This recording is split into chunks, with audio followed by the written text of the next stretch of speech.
नमस्कार दोस्तों भारत का रेल नेटवर्क दुनिया का चौथा सबसे बड़ा रेल नेटवर्क है और भारत में हर दिन करीब 1,30,00,000 लोग ट्रेनों में सफर करते हैं।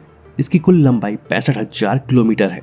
लेकिन 150 साल पुराने रेल नेटवर्क पर ऐसे कई हादसे देखने को मिले हैं जिसे देखकर हर कोई स्तब्ध रह जाता है। और बीते शुक्रवार उड़ीसा में हुए भीषण ट्रेन हादसे में अब तक सैकड़ों लोगों की जान जा चुकी है, जबकि 1,000 से ज्यादा लोग इस भीषण ट्रेन हादसे में घायल हो चुके हैं। और इस रेल दुर्घटना को देश का तीसरा सबसे बड़ा हादसा बताया जा रहा है। जांच में सामने आया था कि पहले कोरोमंडल एक्सप्रेस को मैन लाइन का सिग्नल दिया गया था, लेकिन इसे वापस ले लिया गया।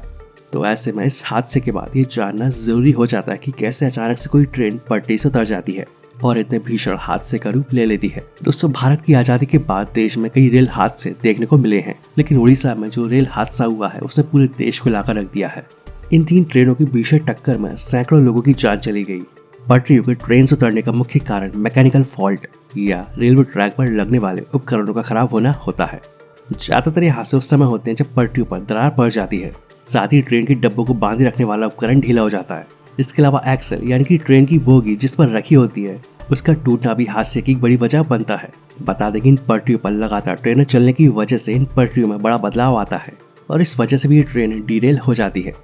इन सब के अलावा रेल हादसों की एक बड़ी वजह रेल जॉइंट्स को भी माना जाता है। बता दें कि रेल जॉइंट में 2.5 से 3 सेंटीमीटर का स्पेस होना चाहिए, लेकिन अगर इसका रख रखाव सही तरीके से नहीं किया जाता है तो ये कारण भी हादसे का रूप ले लेता है। और इसी वजह से ये बहुत जरूरी हो जाता है कि रेलवे ट्रैक की समय समय पर जांच पड़ताल और उनकी रिपेयरिंग होती रहे।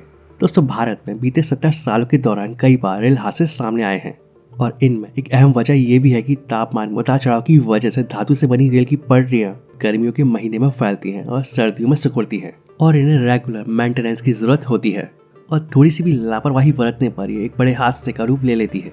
इसके अलावा रेल हादसों के लिए रख रखाव और पैसों की कमी भी एक बड़ी वजह होती है और खराब ड्राइविंग और ओवर स्पीड भी ट्रेन के पटरी से उतरने की एक बड़ी वजह बन सकती है। रेलवे की सुरक्षा पर सरकार की एक रिपोर्ट में पाया गया कि 2019-20 के दौरान रेल दुर्घटनाओं में 70% मामलों में हादसे का कारण ट्रेन का पटरी से उतरना रहा है। इस रिपोर्ट में पटरी से उतरने के कारण 40 रेल दुर्घटनाओं की जांच पड़ताल की गई थी, जिसमें 33 पैसेंजर ट्रेन थी और 7 मालगाड़ियां थीं और इसमें 17 घटनाएं ट्रैक की खराबी की वजह से हुई थी और इनमें पटरियों में टूट फूट या पटरियों के धंस जाने वाली गड़बड़ियां हो सकती हैं। साथ ही दोस्तों, भारत की ट्रेनों में एंटी कोलिजन डिवाइस लगाने की चर्चा बहुत होती रहती है, लेकिन बताया जाता है कि ये डिवाइस केवल 2 प्रमुख मार्गों दिल्ली कोलकाता और दिल्ली मुंबई के बीच ही लगाई गई है। तो दोस्तों, देखा जाए तो एक छोटी सी गलती या लापरवाही की वजह से भी एक बड़ा ट्रेन हादसा हो सकता है।